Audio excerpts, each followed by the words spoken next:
Então, né, meu povo?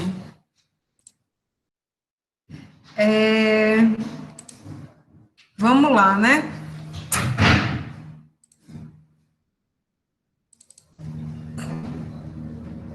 No final da aula passada, a gente tratou de tudo a respeito de conservação da massa. Então, conservação da massa quando se tratava de um perfil uniforme, usando velocidade média, usando regime transiente, regime permanente, fluido incompressível, fluido compressível. Então, todos esses casos a gente abordou relativos à conservação da massa, né? Só que a gente tinha falado que 3 equações eram fundamentais, né? As mais básicas que a gente precisaria estar usando para modelar o escoamento dos fluidos, né? Então, a gente ia tratar tanto da conservação da massa, quanto da conservação do momento linear, quanto conservação de energia. Então, as 3 equações fundamentais que a gente ia tratar agora.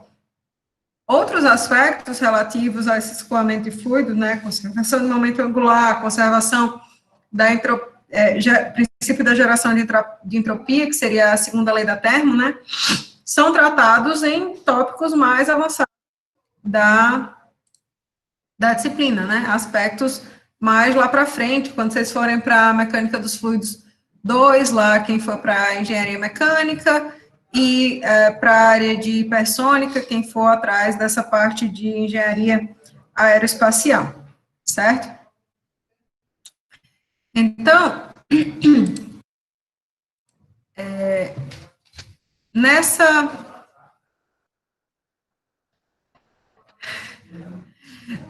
parte de conservação do momento linear, o que a gente precisa pensar, né? De que se trata a conservação do momento linear?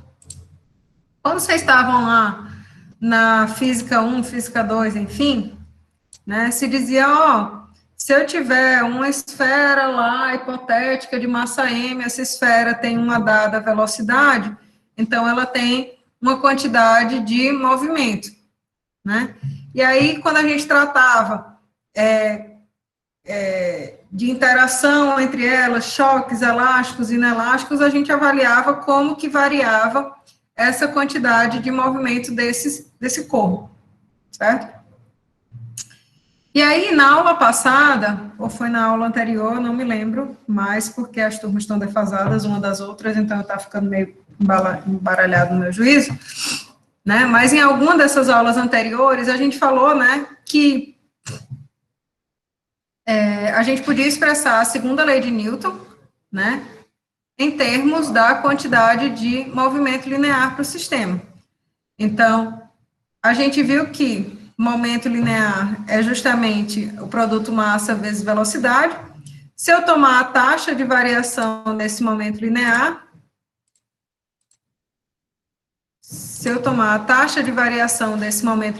dp dt, do sistema, então é a taxa de variação desse produto, massa vezes velocidade. Como a gente sabe que para o sistema dm dt é zero, por quê? Porque a gente disse, né, por definição, que sistema era uma quantidade de massa fixa e identificável, então dm dt era zero.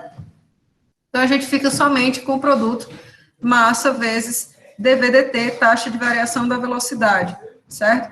Isso aqui a gente sabe que é a aceleração, então essa relação expressa justamente o somatório de forças. Então, o somatório de forças que atua sobre o sistema diz respeito à variação do momento linear desse sistema. E aí, né, a gente falou também que a gente poderia expressar o momento linear como produto, né, massa vezes a velocidade, mas que essa massa ela também podia ser expressa em termos dos infinitesimais de massa que compõem o sistema, e aí eu podia estar fazendo essa integração em todo o sistema. E também esse infinitesimal de massa podia estar sendo expresso na forma de um produto massa específica vezes volume, né, infinitesimal, que podia estar sendo integrado em todo esse volume do sistema, certo? Isso é o que a gente tinha para um sistema, né? Seriam as equações básicas para um sistema. Só que quando a gente foi fazer a dedução do teorema de transporte de Reynolds, a gente disse, o volume de controle ele é coincidente com o sistema no instante, né? Então, todas as forças que atuam sobre o sistema também atuam sobre o volume de controle, de tal maneira que a gente pode considerar a propriedade extensiva momento linear, que é o produto massa-velocidade, como sendo o valor aí de n, né? E a propriedade intensiva correspondente, o eta, seria essa razão aqui. Então, eta corresponde à velocidade, ok? Então, a gente sabe, então, que a taxa de variação do momento do sistema vale o somatório de forças, eta vale V e N vale o momento linear. Assim sendo, se a gente pegar a equação do teorema de transporte de Reynolds, a gente pode fazer essas substituições diretamente, né? Então, onde tem N, a gente vai usar justamente o valor de P, onde tem eta, seria a velocidade, certo? V, nesses dois termos, né? E aí, como a gente pode ver, esse primeiro termo ficaria com o valor dp/dt do sistema, representando justamente a taxa de variação do momento linear do sistema, que é igual ao somatório de forças que atua sobre esse sistema. Então, para um volume de controle, a taxa de variação temporal da quantidade de momento linear do sistema, em outras palavras, a força, né, que atua sobre esse sistema, é igual à taxa de variação do conteúdo de momento linear dentro do volume de controle, mais o fluxo líquido de momento através da superfície de controle. Então, perceba que eu só fiz mudar qual que era a propriedade que a gente estava trabalhando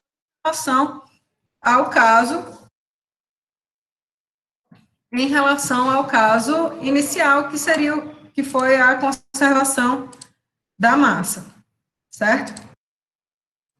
Então, tranquilos até agora?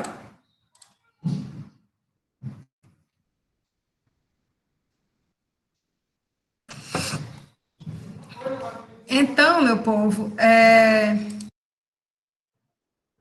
nesse momento parece meio obscuro, né, de imaginar essas coisas, mas, na verdade, a gente pode traduzir e tornar isso aqui muito mais palatável, com um pouco de interpretação de texto e com um pouco de boa vontade no coração, certo? Então, veja só, em vez de a gente tratar disso aqui como a taxa de variação temporal da quantidade de momento linear do sistema, faz muito mais sentido a gente falar nisso em termos de somatório das forças que atuam sobre esse sistema, certo? E aí, essas forças que atuam sobre esse sistema, a gente pode representar elas como dois tipos principais de forças, né? Dois tipos de forças que a gente já tinha descrito, inclusive, anteriormente. Então, as forças de campo seriam aquelas forças referentes ao volume, né, desse volume de controle. As forças de campo, elas não atuam nas superfícies, mas distribuídas em todo esse volume.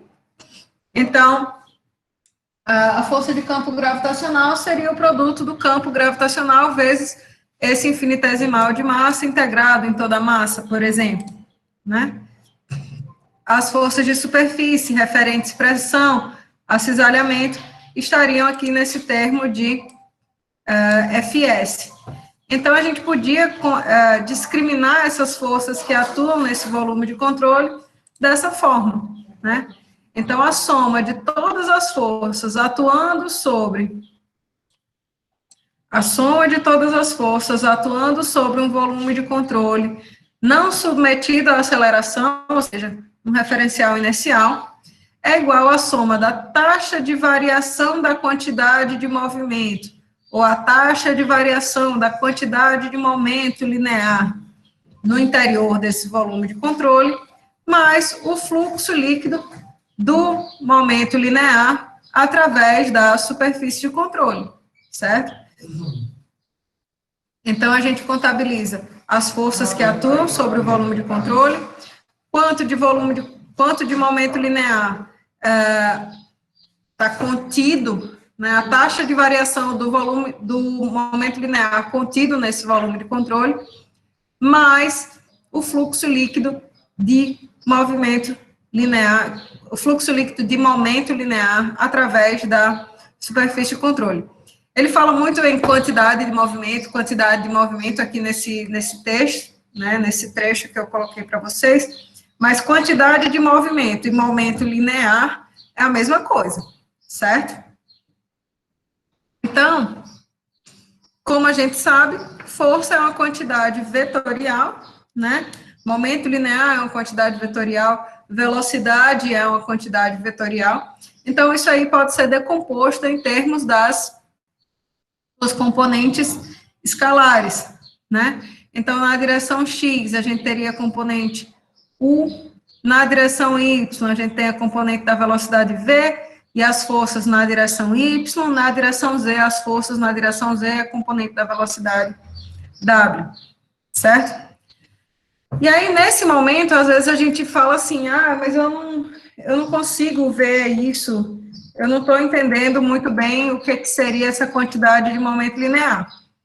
Mas eu tenho certeza que todo mundo já deve ter ligado, sei lá, uma mangueira, sem estar segurando essa mangueira, e de repente ela começou a ir em todas as direções, né? Por quê? Porque o fluido que está passando, né, a água que está passando, tem uma dada massa, tem uma dada velocidade, você liga aquela torneira, então existe uma variação do momento linear naquela situação, e aí a mangueira vai se movimentar, certo? Então, meu povo, tudo certo? Entenderam aí por que a gente vai falar desses momentos? Toda vida que o fluido, ele se movimenta, toda vida que o fluido, ele tem uma dada velocidade, então, ele obviamente tem massa, né? Então, ele exerce algum tipo de força sobre uma parede, sobre um carro, sobre qualquer coisa, certo? Então, a gente sabe que quando o avião está se movimentando, por exemplo, ele tem que consumir uma quantidade de combustível. Por quê? Porque ele tem que vencer a resistência do ar, né? Então, a gente sabe também que se usa, por exemplo, água para cortar metais, né? Então, a gente consegue ver que fluidos com uma dada velocidade exercem força sobre um dado objeto, qualquer coisa, certo? Tranquilos até agora, senhoras e senhores?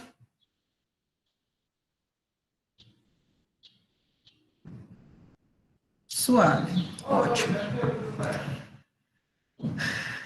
Então, alguns detalhes importantes a respeito de conservação do momento linear, certo? Para a gente, né, na nossa dedução, a única força de campo que a gente vai considerar é a força de campo gravitacional, né? As forças de superfície que a gente vai contabilizar vão ser aquelas resultantes da ação do meio sobre a superfície de controle. Então, são forças de pressão, tensão cisalhante, etc., que vão atuar sobre essa superfície de controle. Essas integrais, elas vão ficar muito mais simples quando a gente modela os escoamentos unidimensionais, né? Então, eu considero uma única velocidade naquela seção, qualquer que seja, né? Nesse momento agora, todos os escoamentos que a gente vai tratar são em regime permanente, certo? O caso de escoamentos em regime transiente, aí já vão além do nosso escopo de trabalho aqui. Além disso, é conveniente a gente usar pressões manométricas, ou seja, pressões relativas, para que a pressão agindo sobre o exterior da tubulação, ou algum ponto que eu conheça, né, seja zero, certo? E, além disso, a gente precisa considerar forças de reação, né, as forças que o fluido exerce sobre a superfície e vice-versa, tá bom? Então, a nossa dedução, ela é bastante simples, né? A forma como a gente chega nos nossos resultados, ela não é coisa do outro mundo, mas a gente merece, né? É um processo que merece bastante cuidado, principalmente pelo fato de se tratar de uma equação vetorial, certo? Então, aqui nessa questão, ele coloca assim, enfim, já vamos para os exercícios? Já vamos para os exercícios, pessoal. O conteúdo é esse, a gente vai para as aplicações para ver onde que vai dar algum problema de entendimento, de compreensão, enfim, certo? Então, ele fala assim, a água sai de um bocal estacionário e atinge uma placa plana, conforme mostrado na figura, certo? A água deixa o bocal a 15 metros por segundo e a área do bocal é 0,01 metros quadrados. Considerando que a água é dirigida normal à placa e que escoa totalmente ao longo da placa, determine a força horizontal sobre o suporte. Então, aqui, pessoal, mais do que nunca, vamos nos ater ao problema, nos ater ao que é pedido, certo? Então, ele pede que a gente determine a força horizontal sobre o suporte. Significa que a gente só vai se preocupar aqui com essa direção X, ok? Ele fala que o fluido que escoa é água, é um fluido incompressível, o bocal é estacionário, ele dá a velocidade aqui nesse bocal, a área do bocal, e pede para a gente calcular a força, certo? Então, a gente pode supor, ó, um volume de controle aqui, eita. Pelo amor de Deus, vamos descartar que o desenho ficou horrível. Então, existe aqui um bocal, né?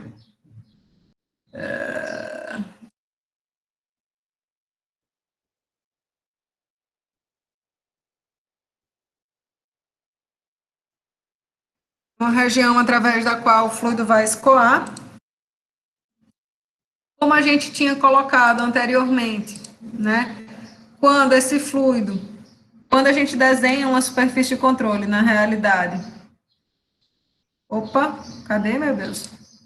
Quando a gente desenha uma superfície de controle, a gente sabe que vai existir uma área normal que caracteriza essa superfície de controle, né? E a área sempre aponta para fora dessa superfície de controle, não é isso? Essas seriam as normais ao longo dessa superfície de controle aqui. A gente considerou o regime permanente, né, isso? E percebam, se ele fala em determinar a força horizontal sobre o suporte, significa que existe alguma componente da força-peso do campo gravitacional na direção X, que é a direção horizontal? Não existe, né? Então, FB será 0, ok?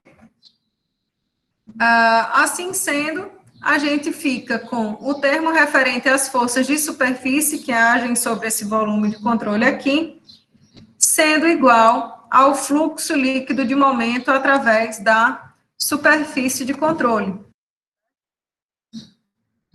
Então, eu vou pegar aqui a equação referente à direção X. Por que a referente à direção X? Porque na questão ele me pede somente a componente horizontal, então a gente só vai se preocupar com a direção horizontal, certo?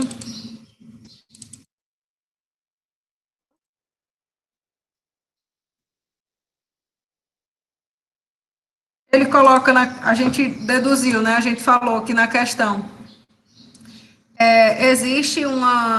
não existe componente da força gravitacional na direção X, a gente também falou que...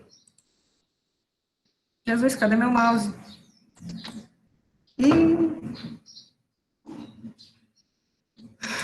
A gente também falou que a gente quer considerar escoamentos em regime permanente.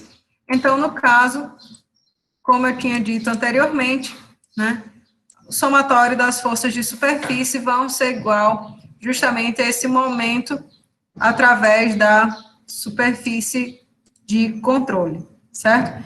E que forças de superfície seriam essas atuando sobre esse nosso volume de controle? Bom, a gente sabe que a pressão atmosférica, ela está atuando em todos os casos, né? Isso vocês conseguem perceber que a pressão atmosférica, ela atua sobre todo esse volume de controle? Certo? A pressão atmosférica, ela atua em todo esse nosso volume de controle, certo? Mas, além da pressão atmosférica, existe também uma força, né, que é a força de reação. Por quê? Porque esse fluido, ele interage justamente com o bloco, né? Então, se o fluido exerce uma força sobre o bloco, esse bloco exerce uma força também sobre o fluido, né? Então,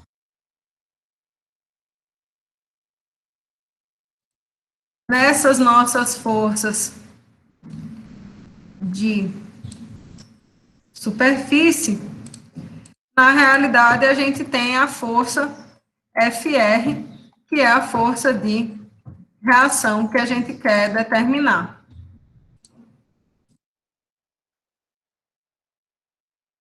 Certo? E no caso, como não temos nenhum perfil de velocidade que varie ao longo de uma área qualquer, né, a gente pode trabalhar com os produtos dessas quantidades, tá? Então, a gente sabe que nessa direção a gente tem a velocidade U na direção X, a massa específica do fluido vale 10 a terceira, a velocidade V, ela vale U, né? E aponta na direção I. Deixa eu só colocar aqui, pessoal, esse menos FR, justamente para indicar que FR aponta na direção do X negativo, ok?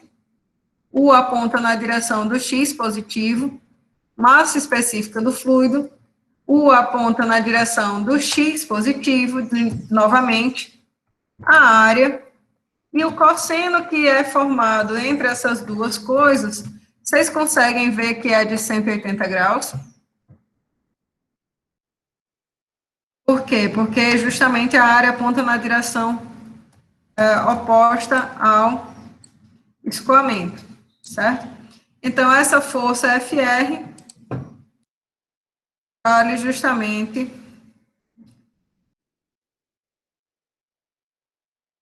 U ao quadrado vezes a área, vezes 10 a terceira, certo?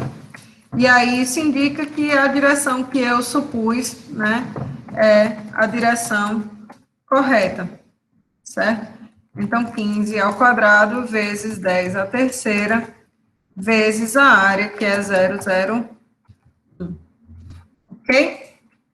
Esse seria essa força resultante aí.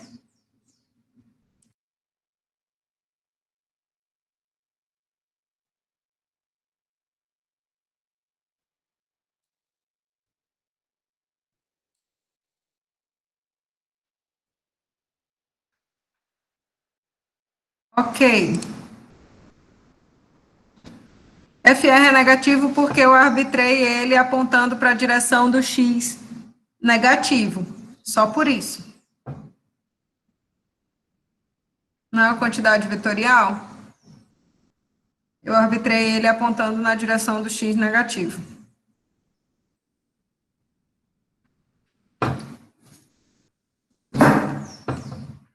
Pronto. Então, ótimo. Podemos seguir em frente? Fazer mais uma questão? Agora eu estou danada querendo saber como é que eu vou arrumar espaço para resolver essas questões aqui, porque esse slide não está me ajudando muito. Deixa eu só colocar ele aqui. Opa, apertei coisa que não devia. Deixa eu só colocar esse slide com... Putz, mas o em branco tem mais espaço ocupado do que o meu Deus.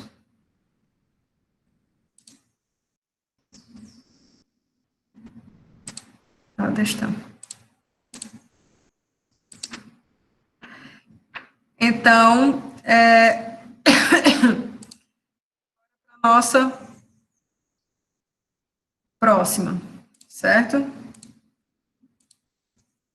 Então, o que ele coloca, né? Vou tentar colocar aqui mais, ocupando melhor esse espaço para facilitar a nossa vida. Então, nessa questão ele diz assim, um recipiente de metal com 61 centímetros de altura e seção interna de 0,09 pesa 22,2 newton quando vazio. O recipiente é colocado sobre uma balança e a água escoa para o interior do recipiente por uma abertura no topo e para fora por meio de duas aberturas iguais nas laterais do recipiente, conforme mostrado no diagrama. Sob condições de escoamento permanente, a altura da água no tanque H é de 0,58 metros. Ele dá o valor da área da seção 1, da seção 2 e 3 e da velocidade na seção 1. O seu chefe quer que a balança leia o peso do volume de água no tanque mais o peso do tanque. Isso é, que o problema seja tratado como um simples problema de estática. Você discorda, dizendo que uma análise do escoamento do fluido é necessária. Quem está certo e que leitura a balança indica? Vocês acham que o chefe está certo, que o chefe está errado, que o chefe sempre está certo, né? Mas o que vocês acham como que a gente deve resolver esse problema daqui? Esta nossa situação.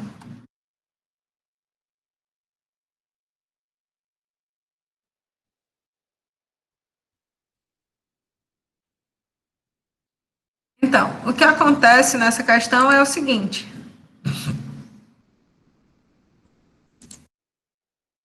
A gente tem um volume de controle, que seria esse delimitado entre a seção 1, 2 e 3, não é isso? A gente quer avaliar o peso que está sendo lido aqui por essa balança, não é isso? Eita, caramba. O peso que está sendo lido aí por essa balança. E a gente tem uma quantidade de fluido que está entrando aqui através da seção 1 e saindo nas seções 2 e 3, certo? A gente só sabe qual que é o valor dessa velocidade na seção 1, que ele forneceu para a gente, que vale 3 metros por segundo. Pode ser que seja necessário a gente determinar qual vai ser o valor de V2 e V3, mas isso a gente só vai saber na medida que a gente for avaliar as equações, ok? Então, vou colocar aqui a nossa equação de conservação do momento linear, certo? E a gente vai avaliar que tipo de forças que atuam sobre esse nosso volume de controle aqui, ok? Primeiro, o que ele coloca no problema, depois a gente trabalha por aí, certo? Primeira coisa é que ele diz, na verdade ele nem diz, mas a gente sabe, que o nosso interesse se foca na direção Y, na direção vertical. Por quê? Porque a gente quer avaliar a medida, né, o que está sendo medido aqui por essa balança, certo? E que forças que atuam nessa direção Y? A gente sabe que esse fluido que está aqui, ele tem um dado peso, não é isso? Eu tenho WF, que seria o peso do fluido. Esse fluido está contido num tanque, que também tem seu peso. Então, aqui, W T. Meu Deus, que coisa horrível. E esses seriam os componentes do peso na direção vertical. Não é isso? Essas forças que atuam aqui atuam sobre a balança. Então, a gente tem também, eu vou colocar aqui apontando para cima, uma força que eu vou chamar de FR, que seria a força de reação dessa balança, certo?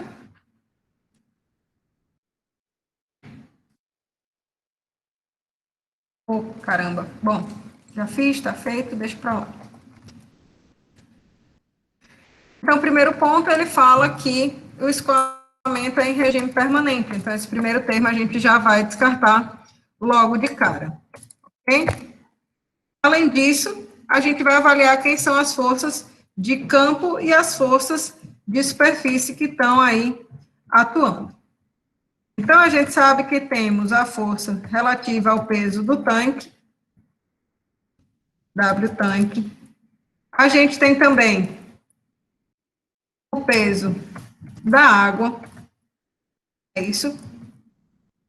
E além dessas duas, existe a força FR, que eu falei que seria a força de reação, ok? Perceba que até agora eu não fiz nenhuma consideração sobre direção de nada, certo? Vou fazer essas considerações agora, vou deixar aqui na figura, para ficar mais bem descrito, tá? Então, FR, aponta aí para cima.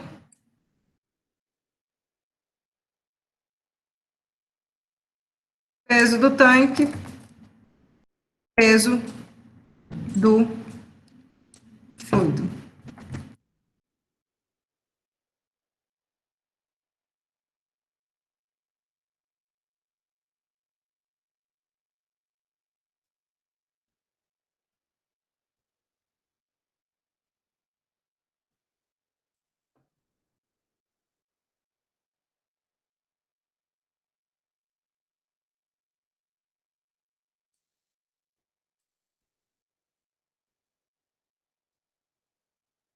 Da água.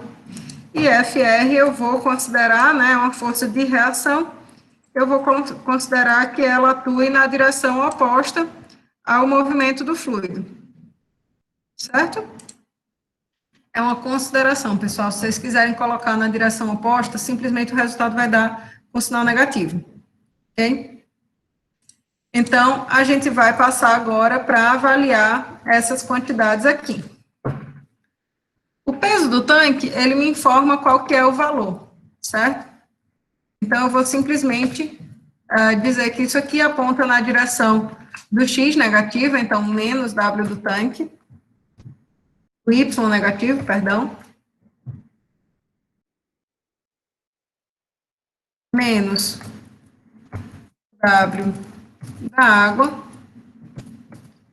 mais FR, que é a força que atua na direção que eu coloquei ali como sendo Y positivo, certo? Vai ser igual à integral na superfície de controle de V, ρ, V escalar dA, certo? Percebam uma coisa, a gente está trabalhando na direção Y, certo? Significa que eu vou avaliar essas velocidades na direção Y nesse momento. Nesse momento, a única velocidade que está na direção Y é V1, certo? Então, a gente vai trabalhar com V1, ρ, V1 escalar dA1.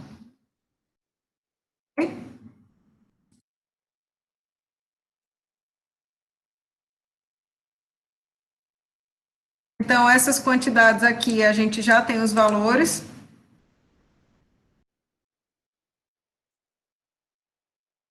Né? A gente tem o peso do tanque, o peso da água, que ele não informou, né? Mas a gente pode calcular esse peso da água como a massa específica da água vezes o volume do tanque, né? Vezes a aceleração da gravidade. Isso aqui é uma força, né? E aí, todos esses termos aqui em preto a gente já conhece. V1, a gente já tem a informação, né? V1, notem, esse primeiro termo é uma quantidade vetorial que representa a velocidade 1. Então, isso aqui tem uma direção, menos 3, certo? Massa específica do fluido, V1 escalar dA1. V1 escalar dA1 vale V1 vezes a área vezes o cosseno do ângulo. Então, percebam que nesse termo que está aí dentro da integral, eu tenho um vetor velocidade que me dá a direção referente a esse escoamento, e eu tenho um produto escalar entre velocidade e área, que não me dá informação de direção. Esse produto escalar de dois vetores é um escalar, certo? Então, esse produto escalar resulta justamente de módulo da velocidade, então, o módulo de V1 é 3, vezes a área da seção 1, que vale 0,009, vezes o cosseno do ângulo formado entre essas duas quantidades, que a gente consegue ver que é de 180 graus. Perceberam a delicadeza aí do negócio? V vai dizer para vocês a direção, porque ele é uma quantidade vetorial. O outro V está formando um produto vetorial, um produto escalar com a área. Então, esse produto escalar vai me resultar uma quantidade escalar, certo? Módulo de um, módulo do outro, cosseno do ângulo entre eles. Show de bola?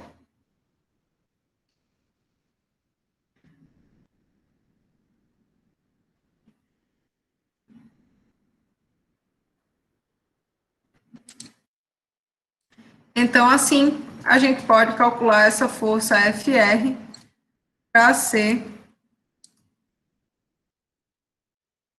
para cá.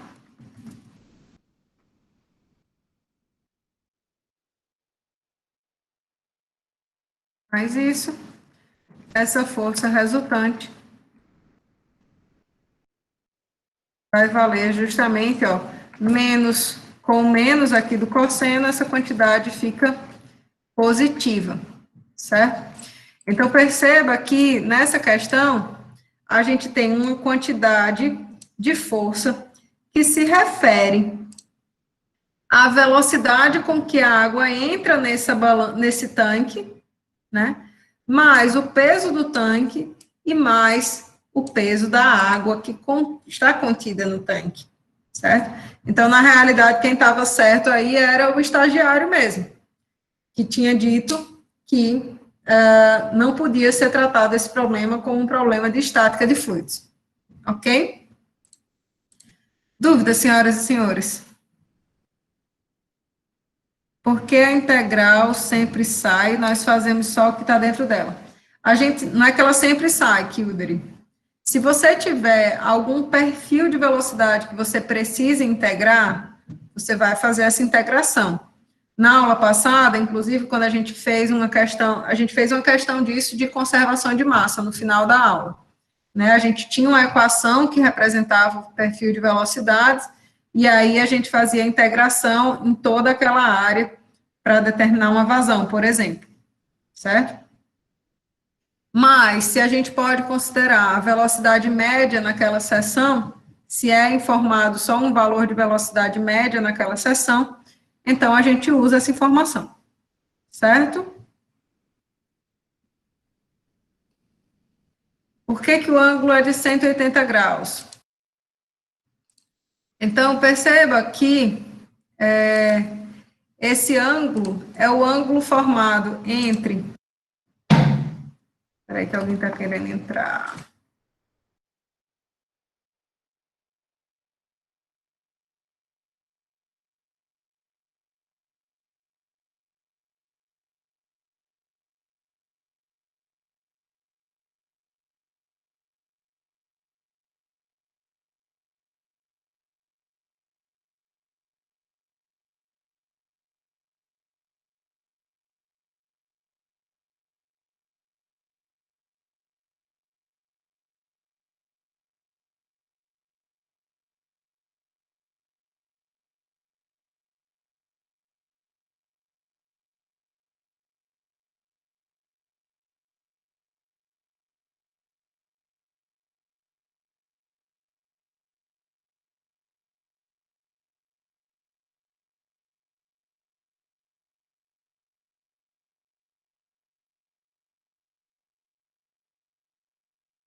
Foi mal, pessoal, apertei um botão aqui que não devia e fechei sem querer.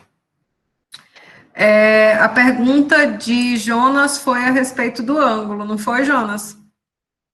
O ângulo, porque que era de 180 graus. Tá? Então, é o seguinte, a gente sempre vai tratar do ângulo formado entre a velocidade, pelo amor de Deus, a coordenação motora está péssima. Minha Nossa Senhora, o que é isso? Então, a gente sempre vai tratar do ângulo formado entre a velocidade e a área que caracteriza a superfície de controle, certo? Então, a gente tem essas três seções aqui do escoamento do fluido, né? A gente pode considerar um volume de controle teoricamente reto aqui, onde eu fiz essa curva, e que coincida aqui, mais ou menos. Professora, não está compartilhando ainda não. Ah, bonito. Tudo bem. Dá certo. Estava tudo tão lindo, tudo tão arrumadinho. Aí, na hora que eu fechei, né, baguncei. Tudo bem. Agora foi? Sim, sim, agora está aparecendo. Pronto. Então, suponham esse volume de controle aí feio, porém, imaginem ele bonitinho aqui, representando aí esse nosso, esse espaço, né, que está sendo contido aí. Então, sempre que a gente fala nesse produto escalar, a gente fala entre a relação que o vetor velocidade guarda com a área, né? E a área que caracteriza essas regiões de escoamento é sempre, né, a gente diz, né, que sempre existe um vetor normal, unitário, que caracteriza essa área, que aponta para fora da superfície de controle, em qualquer ponto dessa superfície de controle, certo? Então, nessa seção 1 aqui, a gente tem justamente o vetor velocidade V1 apontando na direção do y negativo, e a área que caracteriza essa superfície de controle aqui, a normal dela aponta para fora, não é isso? Então, no y positivo, e o ângulo formado entre essas duas coisas é de 180 graus. Ok? Por isso, o ângulo aí.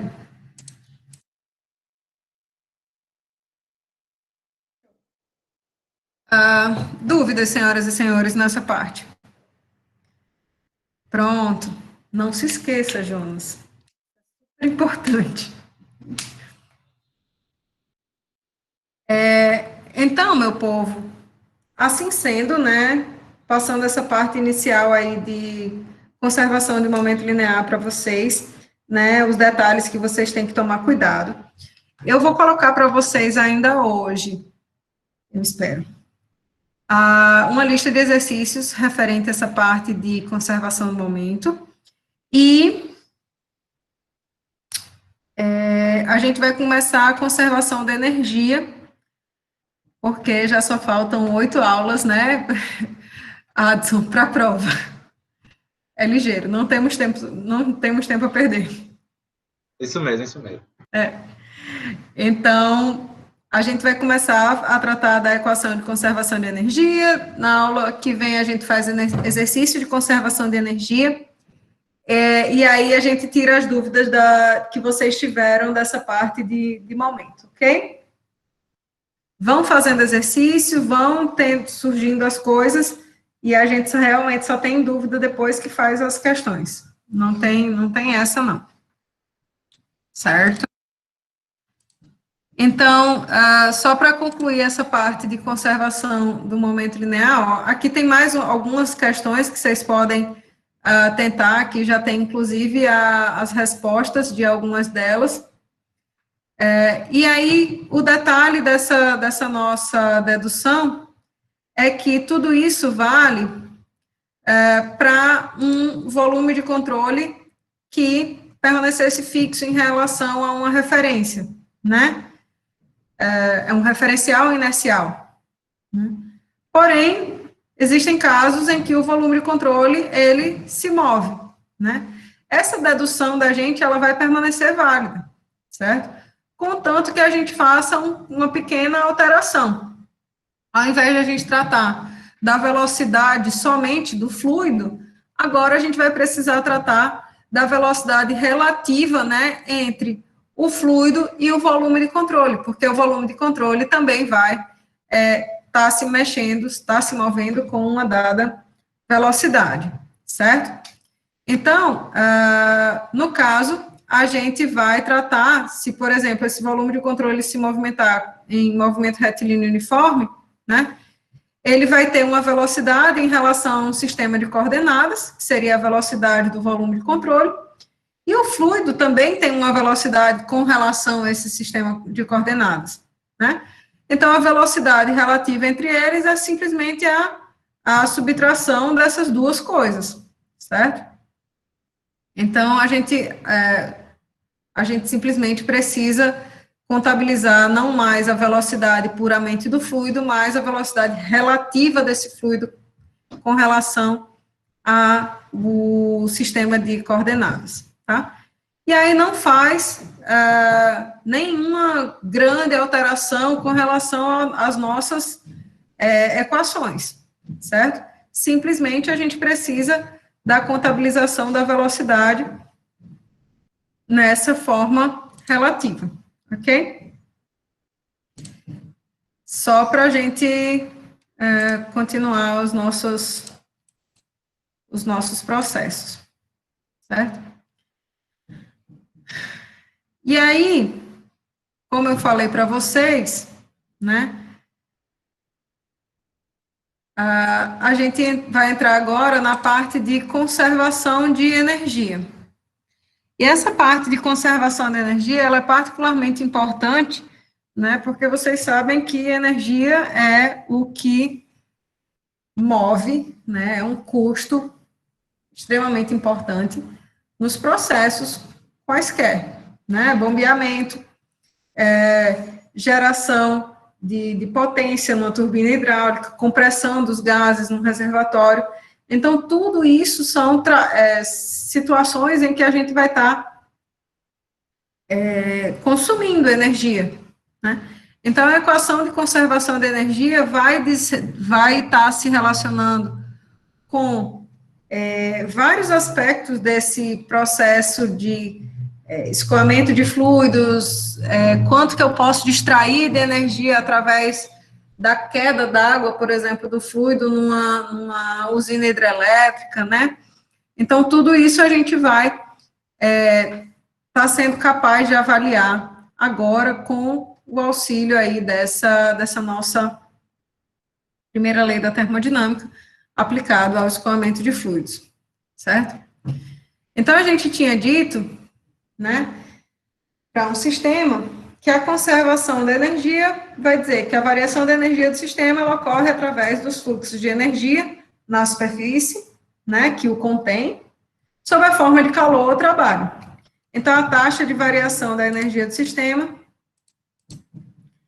é a taxa de transferência de calor menos a taxa com que o trabalho é realizado ou pelo sistema ou sobre esse sistema. Né? E a energia, a gente disse que podia ser expressa em termos de uma energia específica, né, um Ezinho, que contabilizaria, então, as energias interna específica, cinética específica, potencial específica desse sistema, que podia estar sendo multiplicado por esse infinitesimal de massa integrado em toda a massa do sistema, ou multiplicado pela massa específica do fluido, vezes um diferencial de volume integrado em todo o volume ocupado por esse sistema, certo? Então, a gente tinha dito que o teorema de transporte de Reynolds era essa a forma que a gente tinha de relacionar as propriedades do sistema com as do volume de controle, e para a equação de conservação de energia, então a gente ficava com dE dt do sistema. Por quê? Porque a propriedade extensiva que a gente estava caracterizando era a energia do sistema, e a intensiva seria Ezinho, energia específica. Então, onde tem N vira E, onde tem eta agora vira energia específica, certo?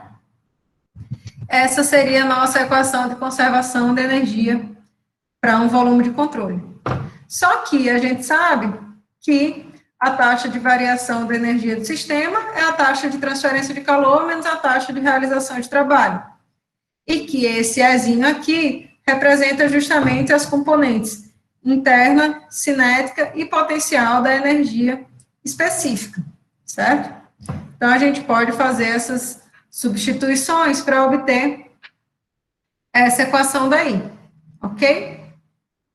Beleza, maravilhoso, lindo, né? Essa equação diz para a gente, então, que a taxa de variação da energia total do sistema é a taxa de variação da energia do conteúdo do volume de controle, mais o fluxo de energia através da superfície de controle. Maravilhoso. O calor, ele é considerado positivo quando é transferido para dentro do volume de controle e negativo quando essa transferência é para fora. Lembrando que calor diz respeito a qualquer transferência de calor em função de uma diferença de temperatura.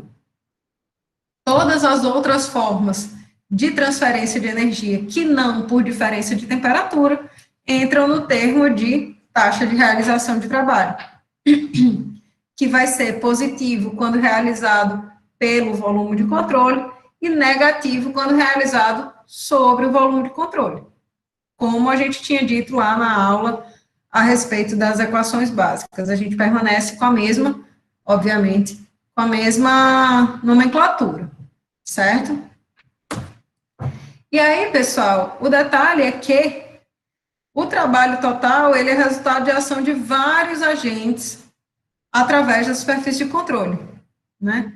Perceba que transferência de energia em decorrência de uma diferença de temperatura sempre vai ser calor, sempre vai ser taxa de transferência de calor.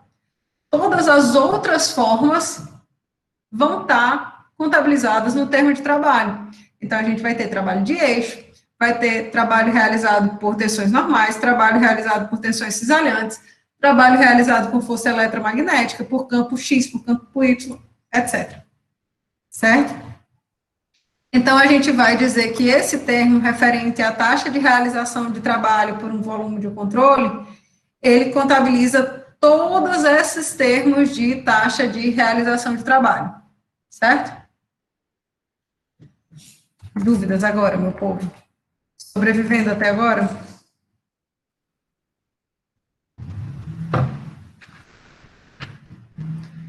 Todos vivos. Ah, ótimo, então.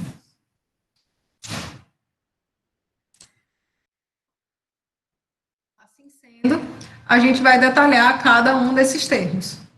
Ok?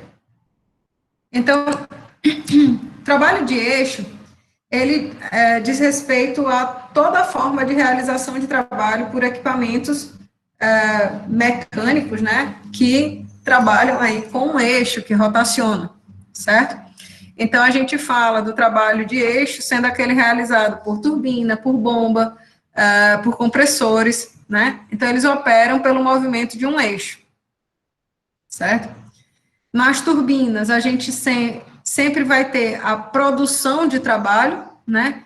O fluido, ele desacelera e faz girar a turbina, e aí a turbina produz trabalho, certo? E nas bombas e nos compressores, eu ligo a bomba e o compressor numa fonte de energia, né? E essa fonte de energia permite, né, a ação, né, desses mecanismos para que o trabalho seja exercido sobre o fluido, certo? Então, nos compressores e bombas, uma quantidade de trabalho é requerida, né? Então, enquanto nas turbinas o trabalho, ele é um termo positivo, né? O fluido produz trabalho. Nas bombas e compressores, eu preciso de energia para acionar esses equipamentos. Então, é uma quantidade de trabalho negativa, certo? O trabalho das tensões normais, pessoal, ele surge devido à ação desses esforços normais que vão tender ou a comprimir ou a expandir o volume de controle, certo? Então, se a gente considerar uma força normal, né, a gente tem aqui a superfície de controle, né, ela vai tender a ser comprimida, nesse caso, ó, tá vendo? O trabalho agindo sobre a superfície de controle. Então, o trabalho das forças normais é o produto da tensão normal vezes a área, né? E aí a gente sabe que trabalho é a força vezes um deslocamento, não é isso? Então, a taxa de realização de trabalho diz respeito ao limite em que esse trabalho infinitesimal ocorre no intervalo de tempo, quando esse intervalo de tempo tende a zero. Então, o trabalho, a taxa de realização de trabalho pelas forças normais vai estar relacionado aí com a própria força normal, né? Está relacionado aí com a tensão, e com a velocidade desse fluido, certo? Então, a gente vai poder representar essa taxa de realização de trabalho das tensões normais como a tensão vezes o dA escalar esse dV aí, certo? Então, no limite que a gente está considerando, o elemento de área dA e a tensão normal, eles permanecem inalterados, e a deformação é provocada pelo fluido que avança com uma dada velocidade, certo? Então, a gente tem justamente essa expressão para a taxa de realização de trabalho pelas tensões normais. Detalhe, aqui, ó, está sendo considerado justamente a potência consumida, né, a taxa de realização de trabalho, para deformar o volume de controle, né, e nessa dedução que a gente fez, o trabalho é exercido sobre o volume de controle, então a gente vai contabilizar isso aqui como um termo negativo. E só para deixar claro, né, esse produto escalar permanece, né, V escalar dA. Em toda região que houver escoamento, vai haver uma relação de velocidade e área, certo?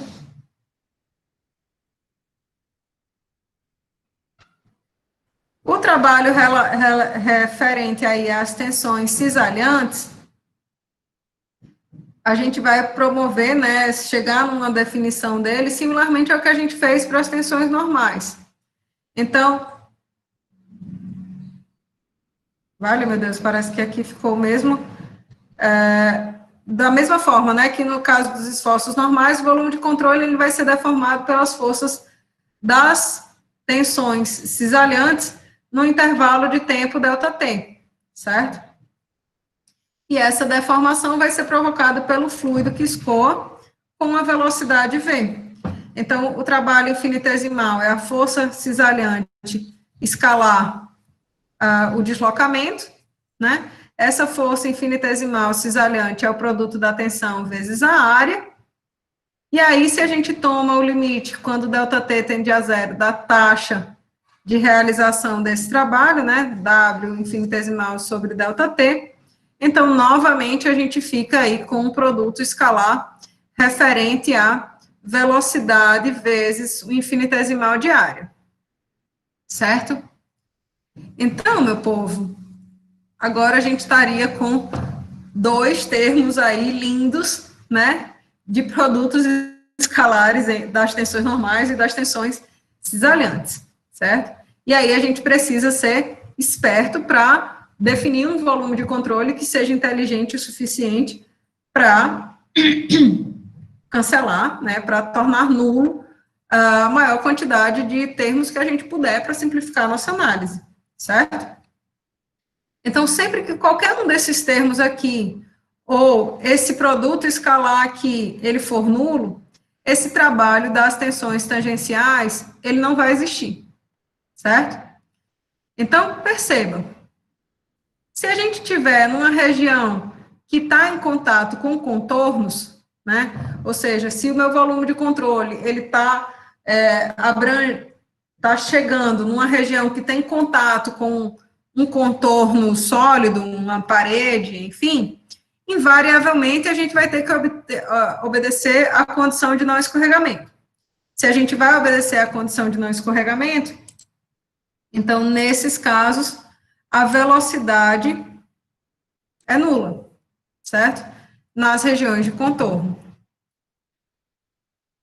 Nas regiões de fluxo, né, a gente tem um valor de velocidade do escoamento de fluido, a gente tem uma dada área, né? Porém, se a gente colocar a superfície de controle de uma forma tal que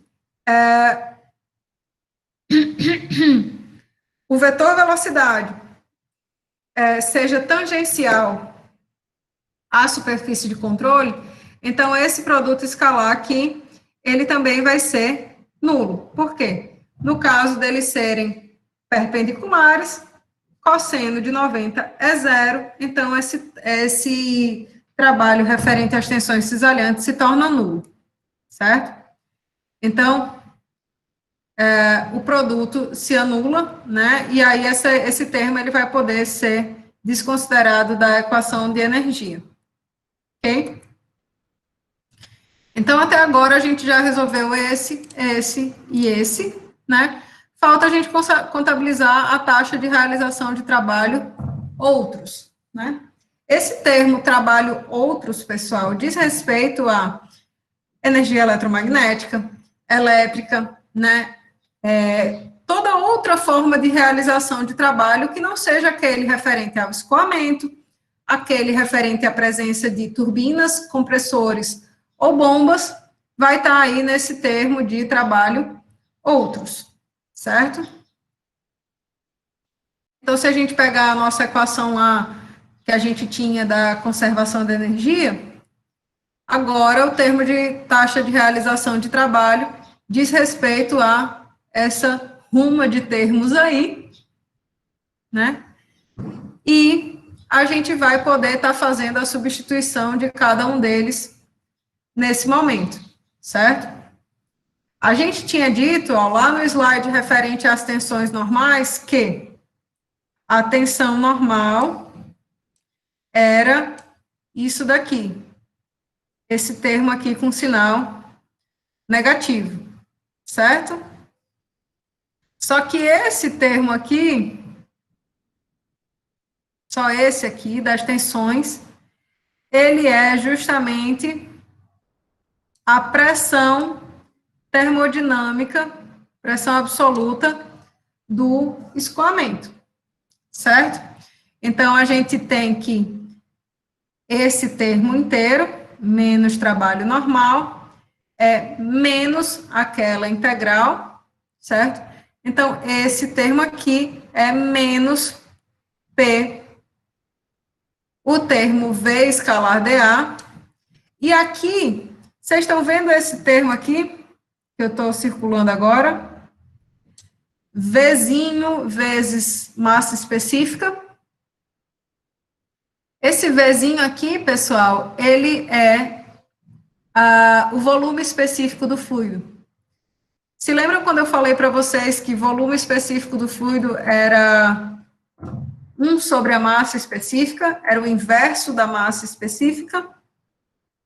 Então, V vezes ρ vale 1.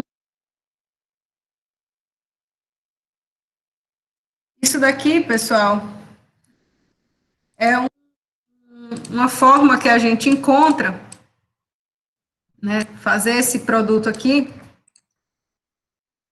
ó, V, que é o volume específico do fluido, é 1 sobre ρ, certo?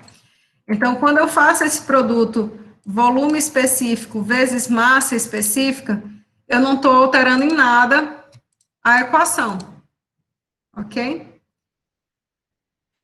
Dessa maneira aqui, quando isso aqui é feito, perceba que eu deixo de ter um termo que multiplica só VDA, que tem que ser integrado em toda a superfície de controle, para ter um termo que multiplica o VDA integrado em toda a superfície de controle, que é tal qual, né, essa integral, ρ VDA em toda a superfície de controle, certo? Dessa maneira, a gente pode passar esse termo aqui, que refere-se ao trabalho normal, né, esse termo aqui que tem sinal negativo desse lado da equação, e vale isso daqui, para este lado, né, para esse termo verdinho aqui da equação, né? Então, ele estava com sinal negativo do lado esquerdo, vem positivo para o lado direito, ó, ele vem para cá e se adiciona aos termos de energia, tá? Dessa maneira, pessoal, a gente entende o trabalho realizado pelas tensões normais como uma energia de escoamento do fluido, certo? E aí a gente pode também, né, fazer a simplificação de que essa soma energia interna mais pressão vezes o volume específico do fluido vale justamente a entalpia, é igual à entalpia do fluido, certo? A depender da aplicação, a gente fica com uma forma da equação ou outra, ok?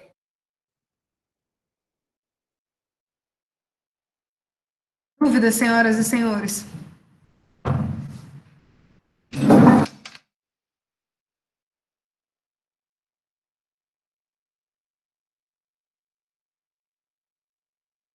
É muita fórmula, mas são só 3, Rafael. É muita fórmula, mas são só 3. Conservação de massa, conservação do momento linear, conservação da energia. Num instante dá certo.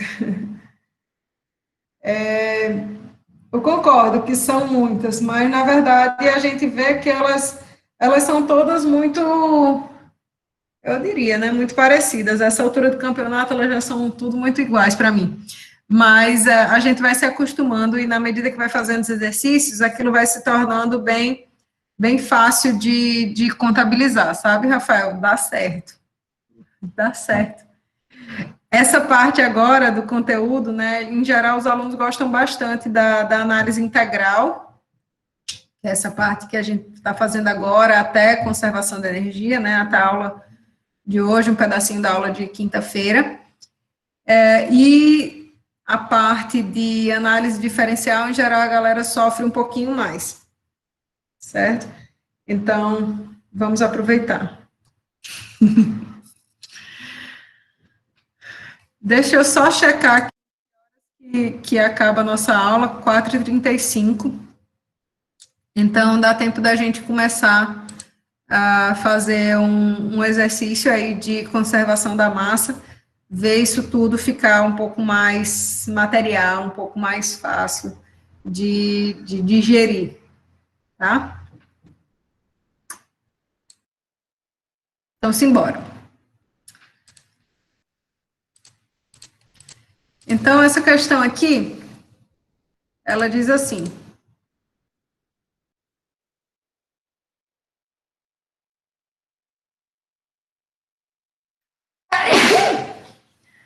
eita. Eita. Deu certo. Ui. Vamos lá. Obrigada.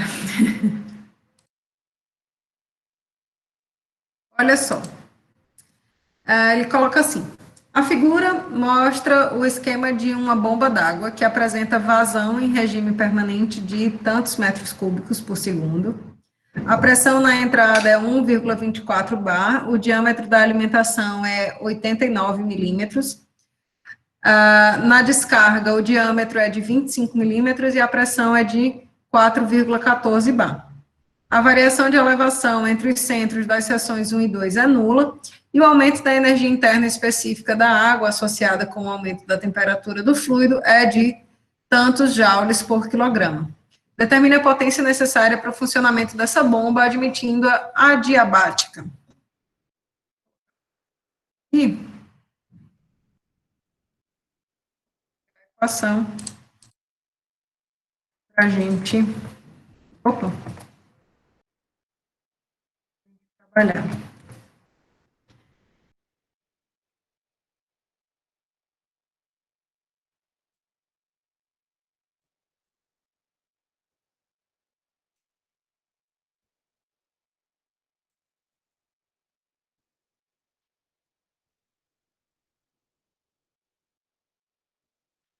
Então, essa seria a nossa equação de conservação do momento. Conservação do momento. Conservação da energia. Certo? O que a gente tem de informação do enunciado para já fazer alguma consideração e cortar alguns termos, né? Primeiro, ele fala que o escoamento ocorre em regime permanente. Certo? Deixa eu ver se eu consigo destacar isso lá no texto. Mas ele diz aqui, ó, escoamento em regime permanente, certo? O fluido que está escoando é água, então a gente já sabe que ele é um fluido incompressível. Excelente.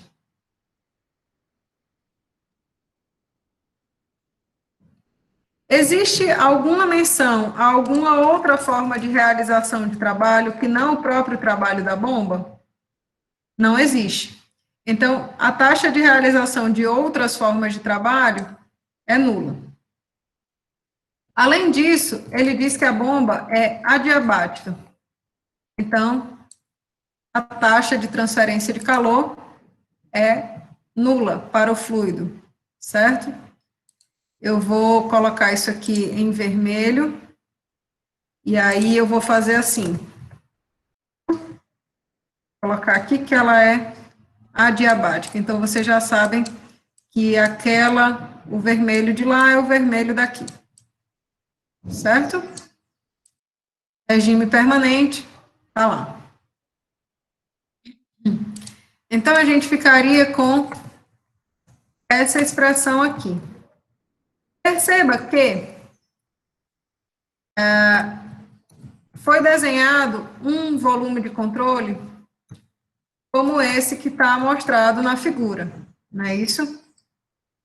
Nesse volume de controle, o que a gente tem?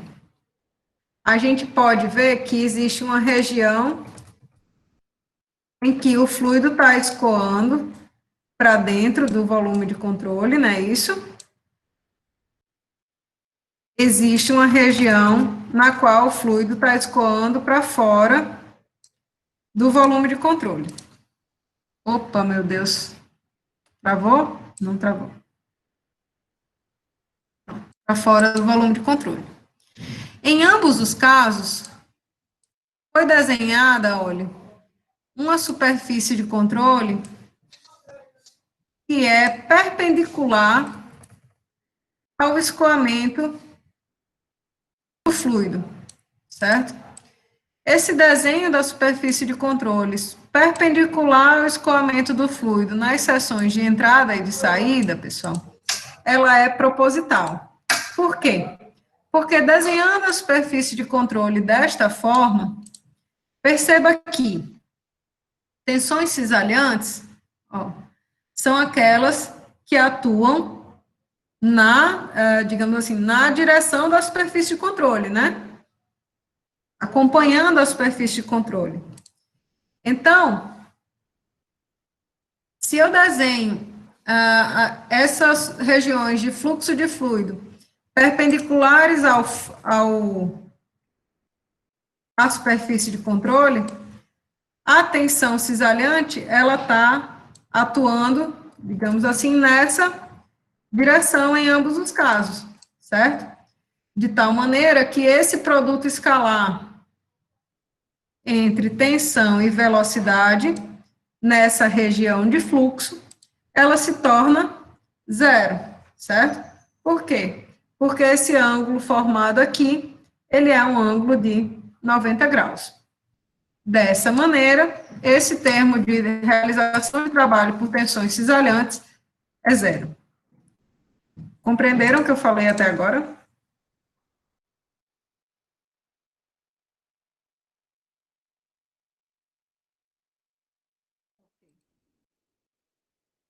Assim sendo, a gente vai poder trabalhar com isso aqui, né? Professora, eu entendi, mas sempre vai ser assim, óbvio, que se a tensão Em geral, a gente coloca dessa forma na 99% dos casos, certo? Por quê? Porque justamente facilita a nossa vida, certo? Para lhe ser sincera, eu não me lembro de ter feito nenhuma questão com contribuição desses trabalhos das tensões cisalhantes. Mas é bom a gente saber o porquê que está cancelando cada uma coisa, né? Então, por isso que eu deixei isso bem detalhado para vocês aqui, e vou, inclusive, colocar aqui esse vetorzinho aqui na figura, para um futuro qualquer, vocês saberem para que era e o que eu falei. Certo? Vou deixar isso aqui de laranja aqui.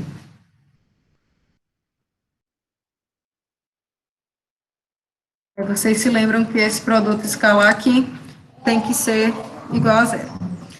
Então, essa taxa de realização de trabalho, a potência necessária para funcionar essa bomba, vai ser a integral através da superfície de controle dos termos referentes à energia interna, velocidade, energia potencial e a pressão vezes o volume específico do fluido nas seções de entrada e saída. Ok? Então, significa que a gente vai trabalhar com esses termos, todos esses termos na seção de entrada e na seção de saída do escoamento, certo? Vou colocar isso aqui na seção 1.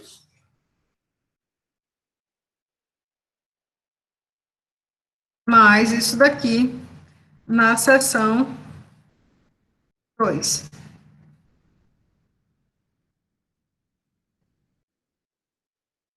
Certo?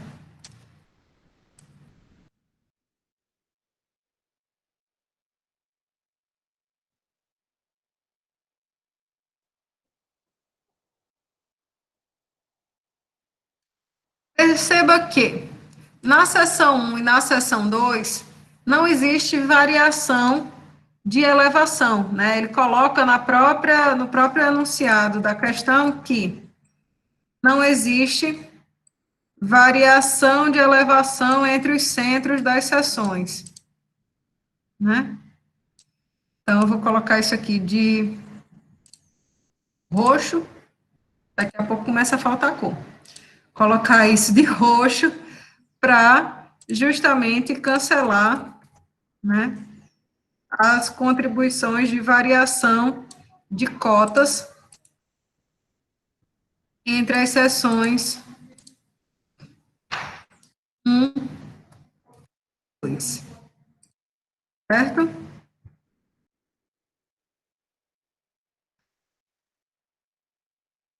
Então, a gente tem uma velocidade na seção 1, por quê? Porque ele dá informação de vazão e de diâmetro, então a gente tem como calcular essa velocidade. Na seção 2, a gente tem também a mesma vazão, mais um diâmetro menorzinho. A gente também tem a pressão na seção 1 e a pressão na seção 2, certo? E a gente tem as energias internas na seção 1 e na seção 2, ok? É isso. Agora, a gente simplesmente vai trabalhar esses termos para facilitar a nossa análise, ok? Percebam que integral de ρ-VdA na seção 1, a gente já conhece, né, já trabalhou anteriormente, e chamou esse termo de vazão mássica. Lembram disso? M ponto.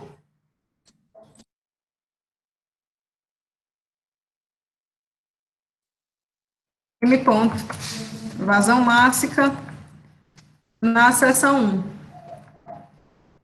E na seção 2, a gente também tem esse mesmo termo referente à vazão mássica. Se a gente for, e essa minha escrita aqui não está muito matematicamente favorável, mas, enfim, vou colocar aqui para ver se...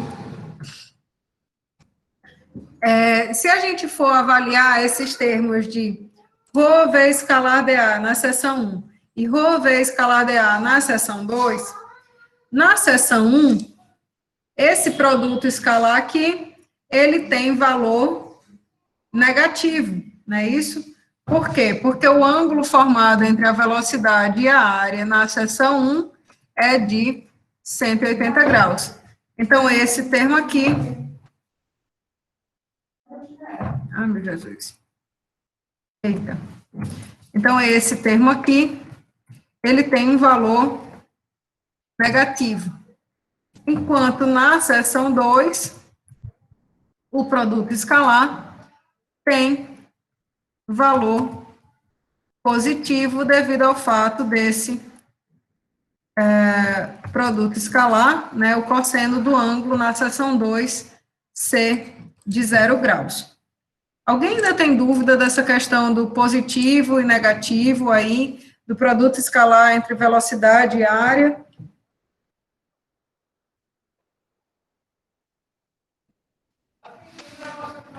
Então, sempre a área que caracteriza a superfície de controle aponta para fora dessa superfície de controle, né? E aí a gente avalia a relação que isso guarda com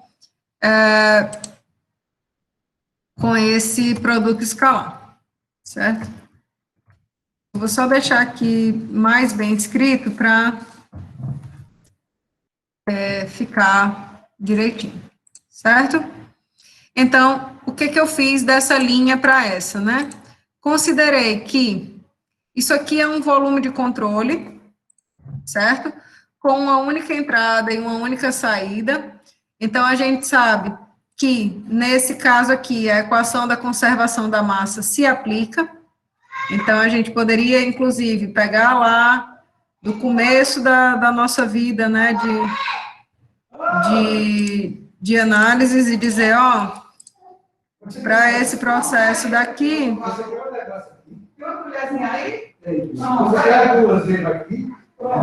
Para esse processo daqui, né, que ocorre em regime permanente, como a gente tinha falado no começo da questão, se isso aqui ocorre em regime permanente, então a vazão mássica de entrada tem que ser igual à vazão mássica de saída. E aí eu juntei esses dois termos em M ponto, que multiplica tanto esse termo de energia da seção de entrada, quanto esse termo de energia da seção de saída, e apliquei os sinais desse produto escalar aqui. Então, na seção de entrada, isso aqui vale um termo negativo, enquanto na seção de saída, o produto escalar resulta em um termo positivo. Ok?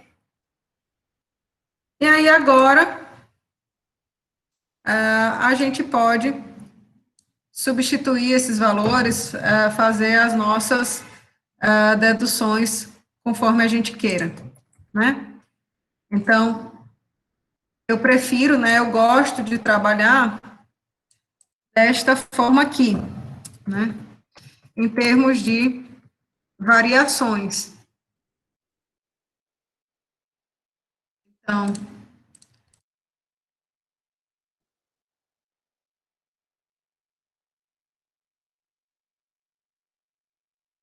o 2 menos o 1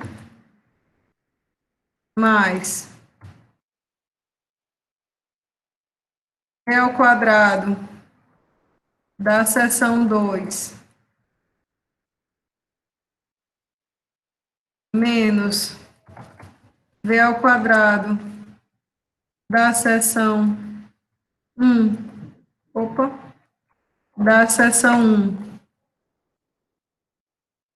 esses dois termos dividido por 2,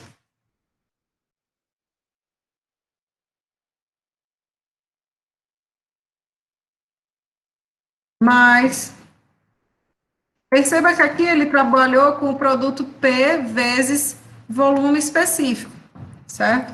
A gente pode também trabalhar como P2 sobre O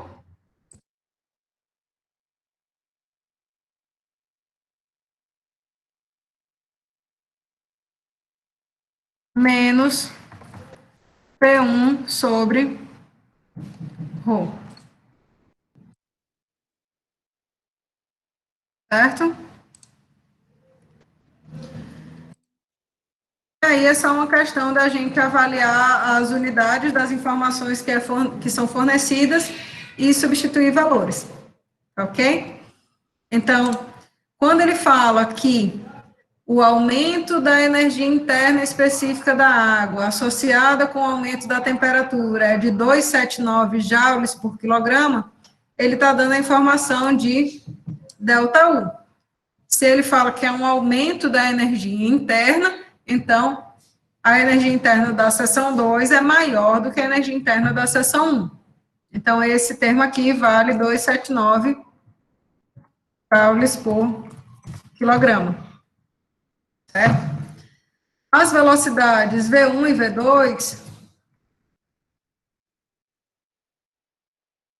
V2, a gente pode calcular em função dos valores de vazão volumétrica e diâmetro da tubulação em cada uma das seções, certo?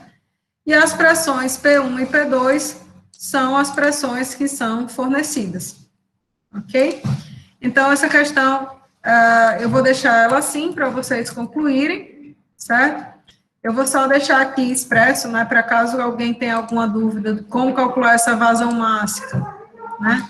Isso aqui é o produto massa específica vezes vazão volumétrica, e aí é uma questão realmente agora de só substituir os valores, ok? Tudo certo, meu povo? Dúvidas nessa questão? Como que ficou? Etc e tal. Show. Então, meu povo, como eu disse, eu vou colocar no cigarro de vocês a lista dessa parte, tá? E aí vocês vão fazendo, vão tirando as dúvidas, e aí a gente, na aula que vem, tira a dúvida dessa parte de conservação de momento linear e conservação de energia, faz mais algum exercício, e já começa a parte de análise diferencial. Ok?